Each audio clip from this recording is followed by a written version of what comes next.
साहब ये गुलशन इकबाल का ही एरिया है। एक तरफ ये गुलशन ब्लॉक 3 है, ये रोड आ रहा है लकी वन से जा रहा है नीपा की तरफ ना। ये गुलशन चौरंगी सामने नजर आ रही है।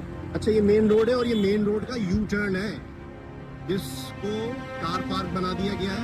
ये देखिए कार पार्किंग है और ये सामने जो ये मोबाइल शॉप्स खोली गई है ना, ये उनके लिए कार पार्किंग बनवाई गई है। कार शॉप्स के बेसमेंट में दुकानें हैं क्योंकि इतने चौड़े रोड पे इतना अगर बड़ा प्लाजा बनाते हैं आप तो बिल्कुल भी आपको पार्किंग देने की जरूरत नहीं है। ये मेन रोड है ना, और ये इतनी मख्फी बात है कि यहाँ गुजरने वाले किसी भी बाबू को नजर नहीं आती। लोग यहाँ गाड़ियां पार्क करते हैं, यहाँ सारे बाबू गुजरते होंगे। बड़ा मसरूफ रोड है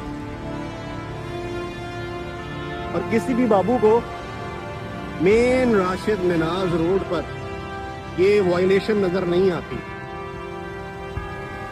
ये हालत है तो कराची का क्या होगा। मैं नहीं कह रहा ये गंदगी पड़ी हुई है, ये गुलशन इकबाल टाउन, गुलशन इकबाल का ये हिस्सा किसके हिस्से में आता है, मैं वो बात ही नहीं कर रहा। वो तो बात बहुत दूर रह जाती है कि यहाँ चरसी मवाली बैठे हैं। लेकिन ये मेन रोड का यू टर्न क्या इस कार पार्किंग के लिए? अब आप पार्टी के हिसाब से नहीं, ज़मीर के हिसाब से फैसला करके बताइएगा कि क्या ये बददियानती नहीं।